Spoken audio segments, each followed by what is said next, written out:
আসসালামু আলাইকুম সবাইকে আবারও স্বাগতম জানাচ্ছি এসএসসি বায়োলজি সাজেশন সিরিজে। তো এই সিরিজের আজকের ভিডিওতে আমি যে অধ্যায়টা নিয়ে কথা বলবো সেটা হচ্ছে তোমাদের বায়োলজি বইয়ের নবম অধ্যায় দৃঢ়তা প্রদান ও চলন। এই অধ্যায়ে যে বিষয়গুলো নিয়ে মেইনলি আলোচনা করা আছে, বিভিন্ন ধরনের পেশি নিয়ে আলোচনা করা আছে, এছাড়াও অস্থি নিয়ে আলোচনা করা আছে। তো তোমরা যখন আরেকটু বড় হবা, আরেকটু বড় হইলেই তোমাদের বিভিন্ন অস্থির নামগুলা সম্পর্কে জানতে হবে। বিভিন্ন অস্থি বলতে আমাদের দেহে যত অস্থি আছে 206টা, এই 206টারই নাম আমাদের জানতে হবে।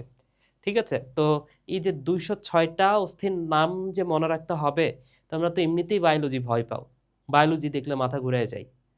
206টা নাম তুমি কেমনে মনে রাখবা? আসো আজকের ভিডিওতে তোমাদেরকে একটু হেল্প করি। আজকে সাজেশনও দিব, তো সাজেশনটা একটু পরে দিই, একটু হেল্প করি তোমাদেরকে। 206টা হাড়ের নাম, 206টার মধ্যে আমরা 100-200টা 100-150টা এখনই পড়ে ফেলি।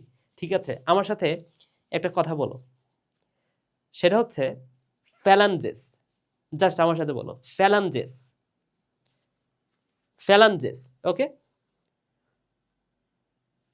আমরা কয়টা পড়বো হার বলো তো? 100-150 তো এখনই পড়বো, এই আজকের এই ভিডিওতেই পড়ে ফেলবো। ফ্যালাঞ্জেস বলছো?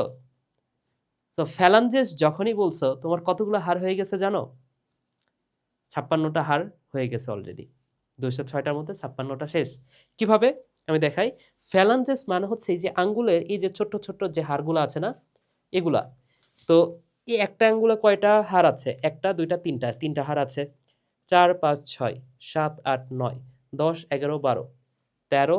এই বুড়ো আঙ্গুলে 2টা হাড় আছে, 13 14, মোট 14টা। তাহলে এই হাতে 14টা, এই হাতে 14টা।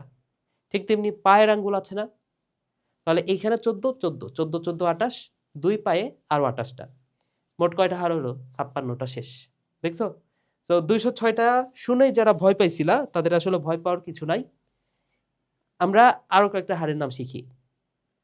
আমার সাথে বলো স্টার নাম। স্টার নাম আরো 24টা শেষ। কিভাবে জানো? এই যে আমাদের বুকের পাঁজরের যে হাড় আছে না, এখানে বুকের পাঁজরে এই পাশে 12টা, এই পাশে 12টা, মোট 24টা হাড় আছে। এই বুকের পাঁজরের হাড়গুলোকে বলা হয় স্টার নাম। সরি সরি সরি সরি আল্লাহ, স্টার নাম হচ্ছে যে মাঝখানের হাড়টা। এবং এই যে এই বুকের পাঁজরের যে হাড়, এগুলো হচ্ছে রিব বা পরশুকা। ঠিক আছে? খুবই দুঃখিত, ভুল করে বলে ফেলছি স্টারনাম। স্টারনাম হচ্ছে এই যে মাঝের হাড়টা, এখানে একটা হাড় আছে মাঝের হাড়, সেটা হচ্ছে স্টারনাম। আর দুই পাশের হাড়গুলো হচ্ছে রিব, ওকে, পরশুকা। এছাড়াও আমাদের দেহের সবচেয়ে বড় হাড় কোনটা? এই যে ফিমার। ফিমারের নিচে কি আছে? রেডিয়াস আলনা। এই হাতের এই যে বাহুর হাড়টার নাম কি? হিউমেরাস। এখানে আছে রেডিয়াস আলনা। রেডিয়াসটা বাইরে থাকে, আলনাটা ভেতরে থাকে। ওকে? এভাবে মনে রাখতে পারো যে আলনা, ঘরের যে আলনা সেটা কি তুমি বাইরে নিয়ে যেতে পারো? রেডিও তো চাইলেই ঘরের বাইরে সহজে নিয়ে যাওয়া যায়। তো আলনাটা আসলে ভেতরেই থাকে ঘরের, রেডিওটা তুমি বাইরে নিয়ে যেতে পারো, তাই রেডিয়াস এটা বাইরে থাকে। এভাবে মনে রাখতে পারো। ঠিক আছে? তাহলে কতগুলো হাড় হয়ে গেল? অনেকগুলো হয়েছে, তাই না? আমাদের মাজার যে হাড়, এখানে 2টা হাড় আছে, সেটাকে বলা হয় শ্রোণী অস্থিচক্র। আমাদের এইখানে এই যে এই হাড়টা একটু দেখো তো, এখানে হাত দিলে বুঝতে পারতেছো না, একটা মোটা টাইপের একটা হাড় এখানে আছে। এখানে এই হাড়ের নাম কি জানো? এই যে আমার শার্টের কলারটা আছে না, এই শার্টের কলার এখানে আছে। তো ছেলেদের ক্ষেত্রে এই হাড়টাকে বলা হয় কলার বোন। মেয়েদের ক্ষেত্রে এই হাড়টাকে বলা হয় বিউটি বোন, সৌন্দর্যের অস্থি। বুঝছো? মেয়েদের ক্ষেত্রে এটাকে বলা হয় বিউটি বোন, আর ছেলেদের কলার যেহেতু এখানে থাকে তাই এটা কলার বোন। তবে ছেলে মেয়ে বাদ দাও, এই হাড়টার আসল নাম হচ্ছে ক্ল্যাভিকল। কি নাম? এই হাড়টার নাম হচ্ছে ক্ল্যাভিকল। এবং আমাদের এইখানে একটা হাড় আছে, এই যে এই জায়গাটাতে, এই হাড়টার নাম হচ্ছে স্ক্যাপুলা। ওকে? এই হাড়টার নাম কি? স্ক্যাপুলা। এবং মেরুদণ্ডে এখানে 26টা হাড় আছে, মেরুদণ্ডের 26টা হাড়, এগুলোকে বলা হয় কশেরুকা বা ভার্টিব্রা।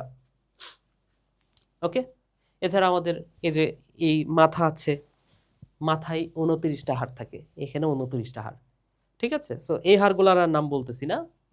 মাথার খুলির হাড় এবং মুখমণ্ডলে এই যে এটা হচ্ছে ম্যান্ডিবল, উপরে হচ্ছে ম্যাক্সিলা। তো এইভাবে 29টা হাড় থাকে। ওকে? তো একটা ওভারভিউ হয়ে গেল না? ঠিক আছে, এবার একটু দেখি এই অধ্যায় থেকে কি কি পড়তে হবে।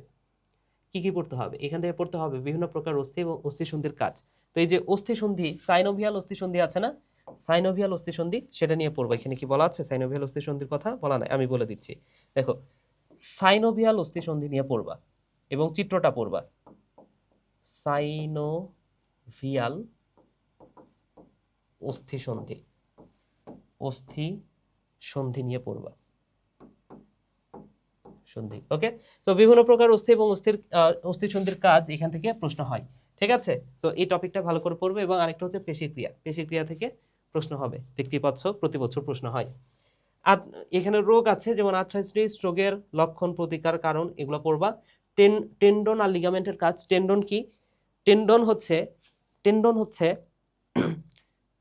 অস্থিকে পেশির সাথে যুক্ত করে, লিগামেন্ট অস্থিকে অস্থির সাথে যুক্ত করে। লিগামেন্ট হচ্ছে অস্থি প্লাস অস্থি, আর টেন্ডন হচ্ছে পেশি প্লাস অস্থি। ঠিক আছে, অস্টিওপোরিসিসের কারণ, লক্ষণ, প্রতিকার, এগুলো পড়তে হবে। ঠিক আছে, তো এখানে প্রশ্ন কি টাইপের হবে? যেমন তোমাকে হচ্ছে চিত্র দিয়ে প্রশ্ন করতে পারে। হ্যাঁ, একটা পেশির চিত্র দিয়ে দিল, দিয়ে তোমাকে প্রশ্ন করতে পারে। হ্যাঁ, এই যে এরকম পেশির চিত্র, তাহলে এটা পেশি আর এটা হচ্ছে হাড়। তো এই হাড়গুলা কিভাবে নিয়ন্ত্রিত হয়? পেশি দ্বারা নিয়ন্ত্রিত হয়, তাই কিনা? আবার হাড় কি করতেছে? আমাদের দেহের কাঠামো দিচ্ছে। তো এই টাইপের বিভিন্ন কোশ্চিন হতে পারে। কোন টপিকগুলো থেকে কোশ্চিন হয় সাজেশন তো দিলাম, সে অনুযায়ী তোমার এখন কাজ হচ্ছে কোশ্চিনটা অ্যানালাইসিস করা। সো আমার একটা সিরিজ ছিল, সেটা হচ্ছে বায়োলজি কোশ্চিন হটস্পট নামে। ঠিক আছে, ওইখানে বই থেকে একদম ডিরেক্ট দেখাই দিতাম যে বইয়ের কোন জায়গা থেকে কোশ্চিন হয়। তো ভাবতেছি যে ওই সিরিজটা আবারও চালু করব। তোমরা ওই সিরিজটা চাও কি না আমাকে কিন্তু কমেন্ট করে জানাতে পারো। তো ভিডিওটা এখানে শেষ করছি। সবাই ভালো থাকো, সুস্থ থাকো, টাটা।